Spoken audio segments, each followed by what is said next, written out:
झारखंड मुक्ति मोर्चा की केंद्रीय कमेटी ने कई महीनों के उठापटक के बाद धनबाद जिला कमेटी को भंग करते हुए नई कमेटी का गठन 13 मार्च को कर दिया है। अब देखना यह है कि ये नई कमेटी किस तरीके से काम करती है। नमस्कार, मैं अनिकेत सिंह और आप देख रहे हैं R24 भारत। और इस मुद्दे पर हमारे साथ बात करने के लिए आज स्टूडियो में मौजूद है धनबाद जेएमएम के जिला सचिव मन्नू आलम जी। आपका बहुत बहुत स्वागत है हमारे साथ स्टूडियो में जुड़ने के लिए। साथ ही जिला अध्यक्ष मौजूद है हमारे साथ लक्की सोरेन जी। आपका बहुत बहुत स्वागत है हमारे साथ स्टूडियो में जुड़ने के लिए। और जिला उपाध्यक्ष मुकेश सिंह जी हमारे साथ मौजूद है स्टूडियो में। आपका भी बहुत बहुत स्वागत है हमारे साथ स्टूडियो में जुड़ने के लिए। तो आज हम इनसे जानेंगे कि जो धनबाद जिला कमेटी जेएमएम का नया गठन किया गया है, ये किस तरीके से आगे काम करेगी और जेएमएम को किस तरीके से आगे इसमें फ़ायदा होने वाला है। तो सबसे पहला मेरा सवाल है सचिव जी से कि क्या ये जो नई कमेटी गठित की गई है, इस पर आगे क्या किस तरीके से तैयारी की जाएगी और किस तरीके से आप जेएमएम को आगे लेकर के जाएंगे धनबाद जिला में? देखिए, हमारी पार्टी 50 सालों की पार्टी है। झारखंड मुक्ति मोर्चा इसी धनबाद से बनी थी, इसी धनबाद में आज हम लोग हैं। हमारी पार्टी भारतीय जनता पार्टी से भी बेसी उम्र की पार्टी है। भाजपा का भी 50 साल नहीं हुआ, उससे पहले उनका नाम जनसंघ था। आज तक हमारी पार्टी में कितने सचिव आए, कितने अध्यक्ष हुए, सब लोग अपना कार्यकाल पूरा किए और पार्टी का काम किए। कैसे आगे लेके जाएंगे, निश्चित रूप से हमारे पास जो आज पावर है, युवा सम्राट माननीय मुख्यमंत्री हेमंत सोरेन जी, उनके कार्यों को लेकर आगे जाएंगे, उनके विकास कार्य को लेकर हम आगे जाएंगे, गुरुजी के आशीर्वाद को लेकर आगे जाएंगे। और झारखंडी माय माटी मानुष की पार्टी है और झारखंडी जनता के अनुरूप काम करके पार्टी को आगे लेके जाएंगे। और इसी काम के तहत हम लोग काम करना है और इसी के लिए हम लोगों को मनोनीत किया गया है। लक्की सोरेन जी, मेरा अगला सवाल आपसे है कि ये बताया जा रहा था कि जो पिछली जो कमेटी थी उसमें जिला अध्यक्ष और सचिव के बीच जो विवाद चल रहा था, उस कारण से नई कमेटी का गठन किया गया है। तो इस पर आपका क्या कहना है? देखिए, सबसे पहले झारखंडी जोहार। जहाँ तक पुराना कमेटी की आप बात कर रहे हैं, वो भी ठीक ढंग से काम कर रही थी। थोड़ा सा 19-20 हुआ होगा, तो पार्टी को और ठीक ढंग से चलाने के लिए और दिशा निर्देश जो मिला है, उसी के तहत गति देने के लिए हम लोगों को नए टीम में जो नौजवान ऊर्जावान जो साथी मिला है, हम लोगों को इस पार्टी को कैसे आगे बढ़ाएंगे, इसका रूपरेखा हम लोग तैयार कर लिए हैं और उम्मीद करते हैं कि झारखंड मुक्ति मोर्चा धनबाद जिला में काफ़ी सक्रिय रूप से आगे बढ़ेगा, ये उम्मीद करते हैं। मुकेश जी, आपसे पूछा जा रहा है कि जो 2024 में लोकसभा और विधानसभा का चुनाव होने वाला है, उस पर ये जो नई कमेटी गठित हुई है धनबाद जिले में जेएमएम को, इसका कितना फ़ायदा होने वाला है? सर्वप्रथम आपको और आपके चैनल के सभी साथियों को जोहार। आपका जो क्वेश्चन है, इसमें हम बोलना चाहेंगे कि जो विधानसभा और लोकसभा, पहले तो लोकसभा होनी है, तो लोकसभा में हम लोग का जहाँ भी मतलब पिछले बार एक सीट मिली थी, लेकिन इस बार हम लोग जी तोड़ मेहनत कर रहे हैं और माननीय युवा सम्राट हेमंत सोरेन जी जो इलेक्शन मैनिफेस्टो का सारे जो काम किए हैं, उसके तहत जो विकास पुरुष कहला रहे हैं, उसको लेके पूरे झारखंड में हम लोग घूमेंगे। और जो धनबाद की लोकसभा सीट हैं, यहाँ का जो भी सीटें हैं, उस सभी सीटों में जो उत्कृष्ट कार्य किए हैं उसको ले घूमेंगे। आप देख रहे होंगे कि धनबाद में आज 20-22 साल से पहले बीजेपी का शासन था, सबसे अधिक शासन यही किए हैं, लेकिन आज तक गया पुल का जो जाम का समस्या, सबसे बड़ा समस्या यहाँ वही था, जाम की समस्या। उसको लेके हमारे माननीय मुख्यमंत्री आरा मोड़ से लेके मटकुरिया तक ओवरहेड जो बाईपास का पुल बनना है, उसके लिए टेंडर किए हैं और उसके जल्दी से जल्दी काम भी होगा। वो टेंडर निष्पादन का काम चल रहा है। तो ये बहुत बड़ा काम धनबाद के लिए होगा कि जो आए दिन यहाँ जाम रहता है, वो जाम से निजात दिलाएंगे। कितने लोग यहाँ दम तोड़ दिए हैं, एम्बुलेंस से जा रहे हैं, पर छात्री लोग एग्ज़ाम देने जा रहे हैं तो 2 घंटा फंसे रहते हैं। तो धनबाद के लिए हम सोचते हैं कि बहुत बड़ा कार्य होगा, इसको जन जन तक पहुँचाएँ, घर घर तक पहुँचाएँगे हम लोग। लेकिन एक बात सवाल यहाँ पर उठता है कि जो झारखंड की युवा है वो रोजगार चाहते हैं, लेकिन बीते 3 साल में जो जेएमएम की सरकार है यहाँ पर ना तो किसी को नौकरी मिली है, नौकरी तो छोड़ दीजिए, यहाँ तक कि यहाँ पर कोई भर्ती भी नहीं निकाली गई है जिससे युवाओं को कोई फायदा मिले। तो क्या इसके बाद भी जेएमएम को लग रही है कि युवा यहाँ पर वोट देंगे 2024 में होने वाले चुनाव पर जेएमएम को? देखिए, 18-20 साल झारखंड बनने के बाद सबसे अधिक शासनकाल रहा तो बीजेपी का रहा है, और आप देख रहे हैं कि यहाँ से सेंट्रल तक इन्हीं का शासन रही है, डबल इंजन की सरकार रही है।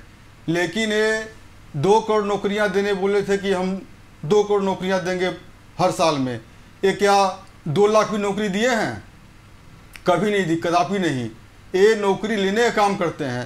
लेकिन हमारी सरकार जो है वो 3 साल बनी हुई है, जिसमें 2 साल कोरोना में चली गई। फिर भी हमारे मुख्यमंत्री जी अथक प्रयास कर रहे हैं।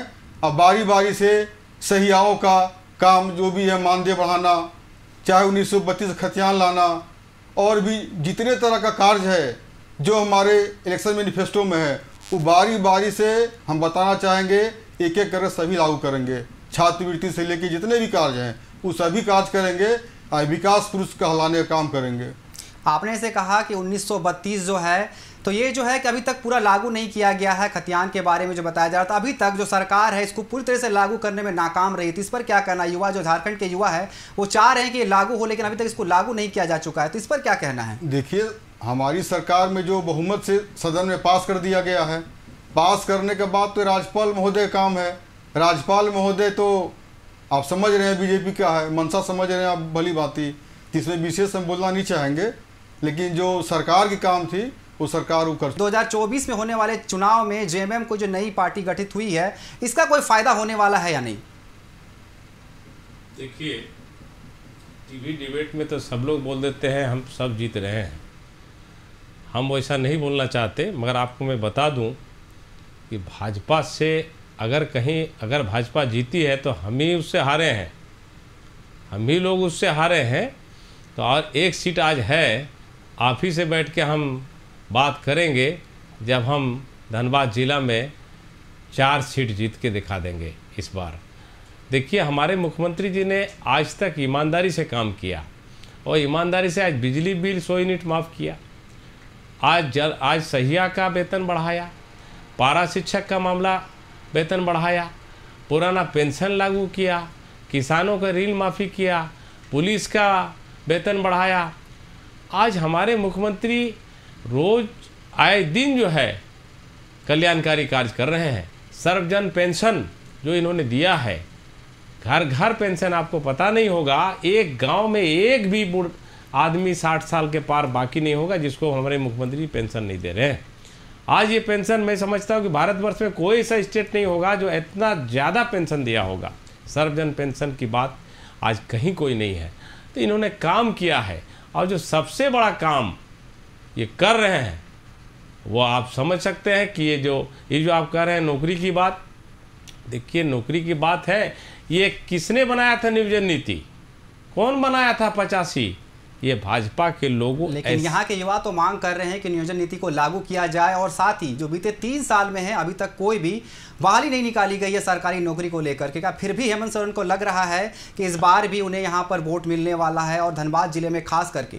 अभी समय हमारे पास है, बिल्कुल ये पूरा 2023 ये बहाली वर्ष होगा। और ये जो नियोजन नीति जिस पर डंका बीजेपी बजा रही है, पिछले दरवाजे से जाके राज्यपाल के दरवाजे से हो, कोर्ट के दरवाजे से हो, जाके अड़ंगा अटकाती है, ये सब आप समझ गए हमारे मुख्यमंत्री। निश्चित रूप से नियोजन नीति भी बन रहा है, और बहाली भी 2023 बहाली वर्ष होगा। और देखिए, भाजपा ने निश्चित रूप से, हमारे मुकेश सिंह जी ने सही कहा कि सबसे अधिक शासन ये इन्होंने किया है। आज आप पूछना चाहते हैं हमारा एयरपोर्ट जो धनबाद में नहीं बना, इसके जिम्मेदार कौन है? हम पूछना चाहते हैं एम्स हॉस्पिटल जो सबसे बड़ा हॉस्पिटल है, ये चला गया दूसरे जगह देवघर। हम पूछना चाहते हैं भाजपा क्या बात करती है, कथनी और करनी में फर्क? ये तो बोल रहे थे कि हम 15-15 लाख रुपए खाता में दिला देंगे, वो बोल दिया जुमला है, रोजगार की बात है। भारतीय जनता पार्टी कथनी करने में फर्क है, केवल जात पात की राजनीति करके और हिंदू मुसलमान की राजनीति करके ये अपना वोट बैंक बनाती है और शासन करना चाहती है। भाजपा काम करके नहीं, केवल जातिवाद करके और लड़ा झगड़ा करके शासन करती है। ये भाजपा का काम है। और हेमंत सोरेन सबका साथ और सबका विकास और सबका विकास ये तो नारा दिया था मोदी जी ने, मगर अगर कोई कर रहा है तो वो हेमंत सोरेन कर रहा है। हमारे मजदूर जब फंसे हुए थे बाहर में कोरोना काल में, कौन लाया? हवाई चप्पल और हवाई जहाज़ की बात करती है भाजपा, वह लाया कौन उसको लाया हमारे मुख्यमंत्री। जहाज़ की व्यवस्था करके अपने मजदूरों को लाया। आज दिल्ली से लेके बम्बई से लेके लोग पैदल बिहार आए, पैदल उत्तर प्रदेश गए। अब हालत देख रहे थे मजदूरों की हालत, मगर हमारे मुख्यमंत्री ने बहुत एक्शन लिया और अपने मजदूरों को बिल्कुल स्पेशल ट्रेन करके चेन्नई से मुंबई से अपने मजदूरों को लाया और इन्होंने कर दिखाया। कोरोना काल में खुद गए मजदूरों से मिलने के लिए। इसीलिए ये युवा मुख्यमंत्री है, डायनेमिक मुख्यमंत्री है। और निश्चित रूप से मैं बता देना चाहता हूँ, इनको डिस्टर्ब किया जा रहा है, इनको कहीं ना कहीं परेशान किया जा रहा है। पूरे भारतवर्ष में जो चल रहा है वो तो देखिए रहे हैं, जो काम कर रहा है उसको बस ईडी सीडी वही चल रहा है, सीबीआई, और ये सब करके हमारे मुख्यमंत्री को डिस्टर्ब किया गया और काम में बाधा दिया गया। काम ये 2023 के बाद भाजपा जो सिंगल डिजिट में आ जाएगी, देखिएगा आप। ये बोल रहे ये नहीं होगा वो नहीं होगा, नहीं होगा इसलिए जो राज्यपाल का मामला उन्हीं का राज्यपाल है, अगर राज्यसभा का मामला हो तो उन्हीं का है, लोकसभा का मामला हो तो उन्हीं का है, तो वो जो है सब उन्हीं के हाथ में है। अब वो डबल इंजन की जब सरकार थी, जब केंद्र में भाजपा राज्य में भाजपा, तब क्यों नहीं विकास हुआ? आज फिर भी हेमंत सोरेन जी प्रयास कर रहे हैं और काम होगा। तो आपको क्या लगता है कि 2023 में जो आप वैकेंसी के बारे में बात कर रहे हैं, तो वो वैकेंसी सिर्फ इसलिए निकाली जा रही है कि युवाओं को वोट लिया जाए, इस कारण से ये वैकेंसी निकालने की बात कही जा रही है? नहीं नहीं नहीं नहीं नहीं नहीं, वैकेंसी निकाली जानी थी शुरू से ही, अड़चने पैदा की गई। आज कोर्ट से कह दिया ये नियोजन नीति नहीं चलेगा, या कह दिया ये नहीं चलेगा, तो कुल मिलाकर के अड़चने जो पैदा किया है भाजपा ने, उसको दूर कर लिया गया है। इसलिए ये नियुक्ति वर्ष होगा कि अब सब अड़चन दूर हो गया है, अब विकास और बहाली ये दोनों हो रहा है। लेकिन एक बात यह है कि पहले हेमंत सोरेन जो है कि रोना रो रहे थे कि 2 साल जो कोरोना काल में चला गया, अब जो नियोजन नीति का ये बता रहे हैं कि बीजेपी अड़ंगा लगा रही है, तो 3 साल तो ऐसे ही निकल गए, अब अगले 2 साल, तो 2 साल में क्या कुछ कर पाएगी जिस कारण से कि लोग फिर जेएमएम पे एक बार भरोसा करेंगे? देखिए, अगर इच्छा शक्ति हो तो 2 घंटे में लोग कहाँ से कहाँ चल जा रहा। अब 2 साल में क्या कर पाएंगे? बहाली तो हो ही जाएगा ना, उसके लिए तो सालों की ज़रूरत नहीं है। हाँ, कोई रोड सड़क पुल तो नहीं ना है कि इसमें इतना टाइम लग जाएगा। बहाली होना है और बहाली होगा। और हमारे मुख्यमंत्री ने अपने एजेंडे से काम किया है, जो जो मैनिफेस्टो में था टिक मार के उन्होंने काम किया। आज बिजली की बात कोई करता नहीं, 100 यूनिट बिजली का मतलब पब्लिक का कितना फ़ायदा हुआ। आज पेंशन की बात कोई करता, एक एक आदमी को घर घर पैसा मिल रहा है।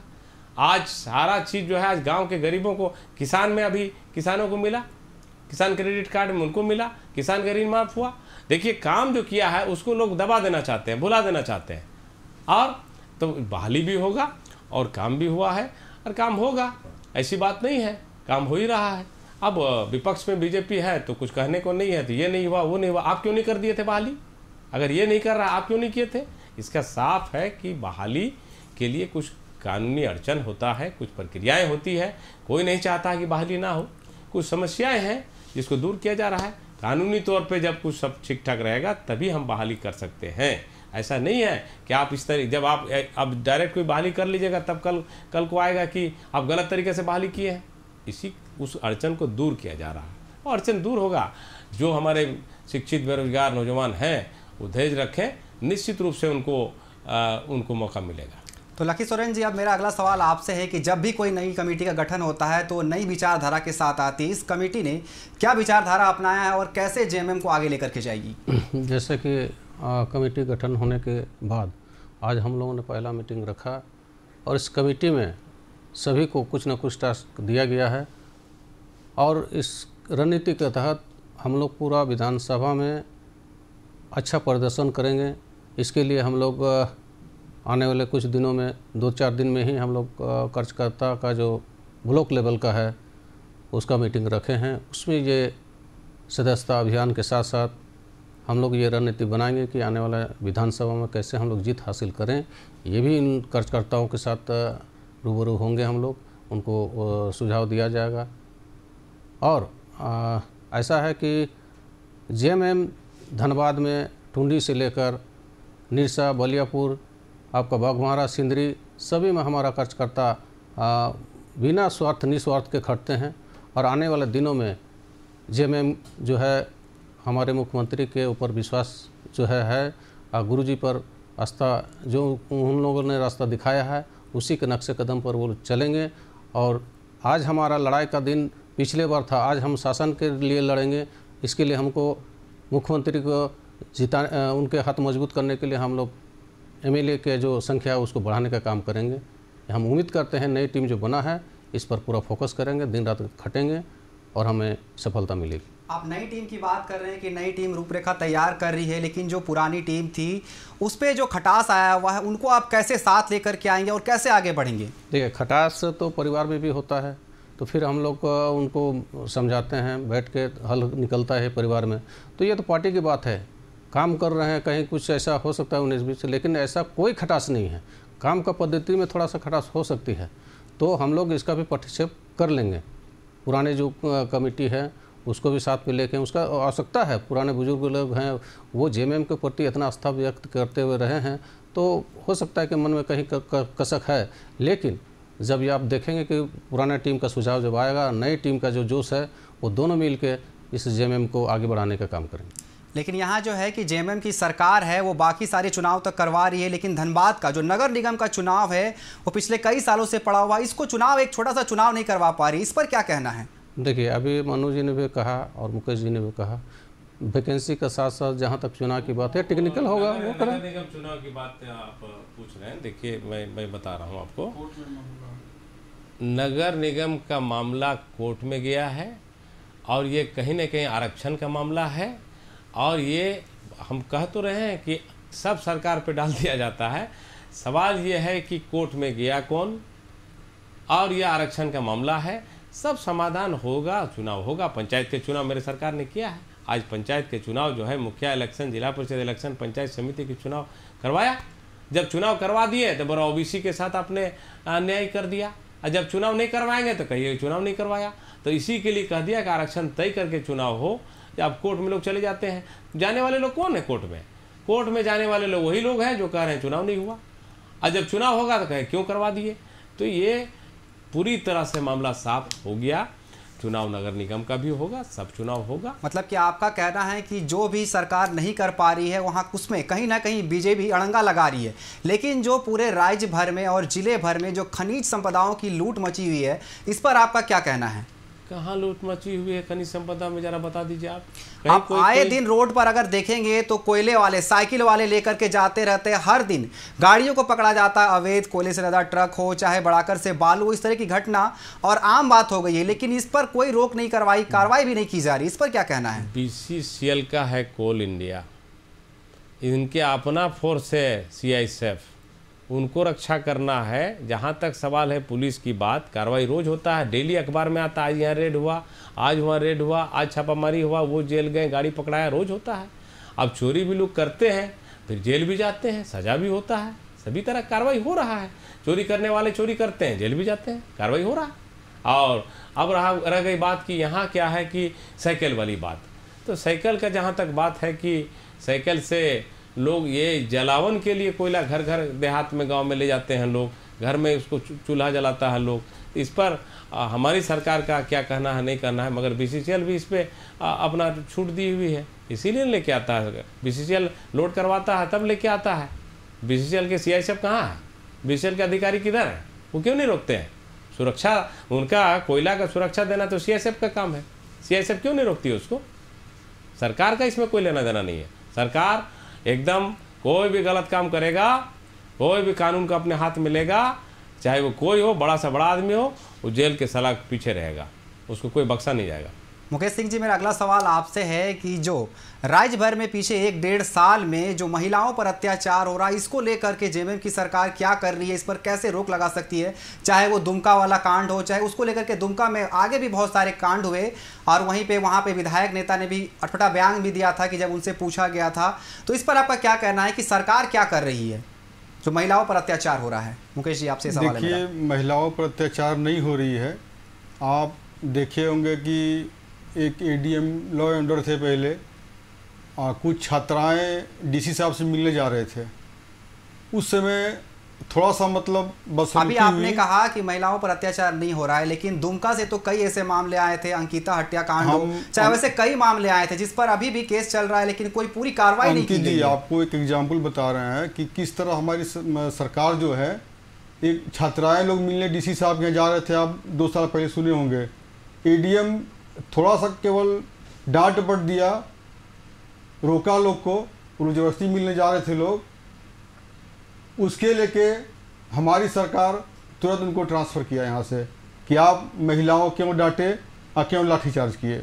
तो हमारी सरकार जो है वो महिलाओं पर अत्याचार के मामले में पूरी तरह सजग है। दुमका मामले जो बता रहे हैं आप, उसमें भी कानूनी कार्रवाई की जा रही है, सीबीआई को रिकमेंड किया जा रहा है।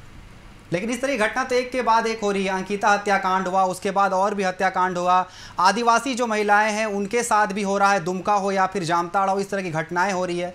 तो इस पर रोक क्यों नहीं लगा पा रही है सरकार? देखिए, समाज में कुरीतियाँ तो फैली हुई है, उसी के लिए तो प्रशासन निष्पक्ष कार्रवाई कर रही है सब पे। समाज का कुरीतियाँ तो घर घर जाकर ठीक नहीं किया सकता है ना, वो तो अपना सोच विचार लोग को होना चाहिए कि भाई हमको क्या करना क्या नहीं करना है, क्या गलत काम क्या सही काम है। सरकार सब कुछ तो नहीं कर सकती है ना। सरकार जो गलत काम करेगा उसको दंड देने काम करेगी, और दंड देने काम कर भी रही है। अब अध्यक्ष जी से मेरा सवाल है कि जो पार्टी की रूपरेखा है, 2024 में चुनाव होने वाले हैं, तो किस तरीके से आप इसकी रूपरेखा तैयार कर रहे हैं, कैसे इसका विस्तार करेंगे और आने वाले चुनाव में किस तरीके से अधिक वोट हासिल करेंगे, और विधानसभा जो क्षेत्र है यहाँ पर उसमें से कितने ज़्यादा सीट आप हासिल कर पाएंगे, इसको लेकर के आप कैसे रूपरेखा तैयार कर रहे हैं और कैसे लोगों को जोड़ेंगे अपने साथ? सर्वप्रथम ये जो हम लोग को टास्क दिया गया है, इसके लिए हम लोग नए सिरे से जो मेंबरशिप बनने के बाद हम लोग एक यूँ कहें कि सबको लिमिट अधिकार दिया जाएगा।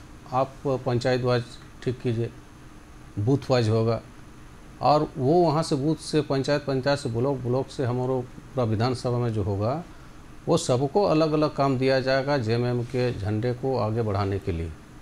और इसके लिए नौजवान लोग को हम जोड़ रहे हैं, जोड़ने का काम करेंगे। महिलाएं आएंगे, किसान मोर्चा आएगा, आपका बुद्धिजीवी वर्ग भी रहेंगे, यानी तमाम लोगों का साथ जो इस पार्टी में है सबको ऊर्जा देने का काम हम लोग करेंगे। इसी ही लिए हम लोगों को दिसम गुरु शिबू सोरेन और हेमंत सोरेन और माननीय पांडे जी के दिशा निर्देश के अनुसार हम लोग को टास्क दिया गया है, उसको हम लोग पूरा करेंगे। और ये विधानसभा में जो 6 विधानसभा, उसमें 4 के जीत तो निश्चित है हम लोग का, और 2 में हम लोग कड़ी टक्कर देने की कोशिश करेंगे।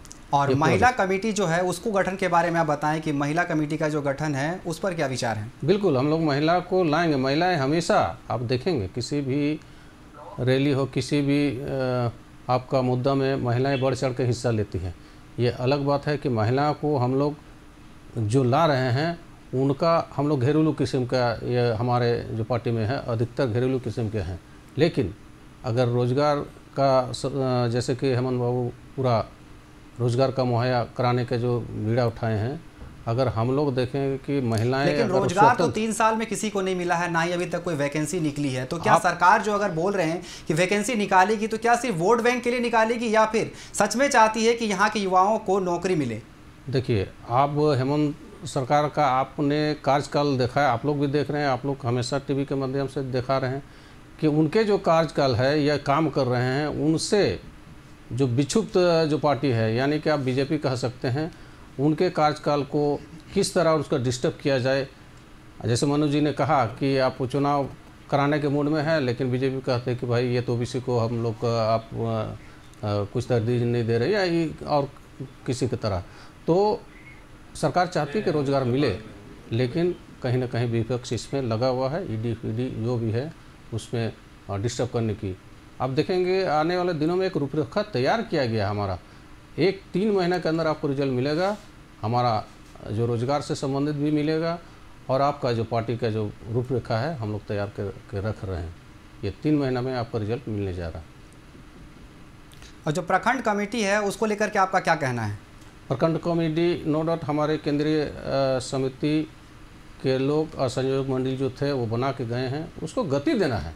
और हमको उम्मीद है जो नौजवान साथी हम लोग हैं, उस प्रखंड का जो निर्मित प्रखंड अध्यक्ष सचिव हैं वो उनको टास्क दिया जाएगा, वो पूरा बॉडी तैयार करें। और साथ साथ जो सदस्यता, हमने बार बार कहा कि सदस्यता हमारा ज़रूरी है, एक एक गांव तक, घर घर तक, बूथ बूथ तक जाएंगे। और जेएमएम का जो कार्यकलाप है, जेएमएम ने जो किया है आज अभी हमारे 3 साल में, उसको लेके हम चुनाव के मैदान में उतरेंगे। और मेरा आखिरी सवाल ये है कि जो चुनाव होने वाला है 2024 में, इसमें 6 में से कितने विधानसभा क्षेत्र में जेएमएम इस बार अपना वोट ला सकती है और यहाँ पर अपनी पार्टी गठित कर सकती है? देखिए 3 विधानसभा तो आपको निश्चित है, एक तो हम मेरा पता है ही, टुंडी हमारे, फिर मिर्सा है। अब देखेंगे अथक प्रयास से हम लोग करीब करीब जीत के कगार पर हैं। और हमारा सिंदरी है, सिंदरी भी हम लोग का संख्या बहुल संख्या है, आदिवासी की संख्या, मुसलमानों की संख्या, अन्य ज़्यादा भी हमारो जेएमएम के प्रति रुझान है, इसलिए हम लोग सिंदरी भी निश्चित है कि जीतेंगे। और बागमारा निश्चित है, वहाँ टक्कर होगी, लेकिन बागमारा के लिए भी हम लोग पूरा जोर शोर से तैयारी की और ले जाएंगे, इसके लिए कमेटी बन रही है। और 2 विधानसभा में ऐसा लगता है कि कहीं ठीक ठाक रहा तो हम लोग लड़ाई के मैदान में एकदम सामने टू सामने रहेंगे, फेस टू फेस। बहुत बहुत धन्यवाद आपका हमारे साथ स्टूडियो में जुड़ने के लिए और सारी बातें बताने के लिए कि आप किस तरीके से अपना रूपरेखा तैयार कर रहे हैं आने वाले चुनाव में। तो आपने सुना कि जेएमएम की धनबाद जिला कमेटी जो है वो किस तरीके से अपनी रूपरेखा तैयार कर रही है, आगे किस तरीके से काम करेगी और आगे होने वाले लोकसभा और विधानसभा चुनाव में किस तरीके से जेएमएम को आगे लेकर के जाएगी। बहुत बहुत धन्यवाद आपका हमारे साथ स्टूडियो में जुड़ने के लिए। इस तरह की खबरों के लिए बने रहे R24 भारत के साथ। धन्यवाद।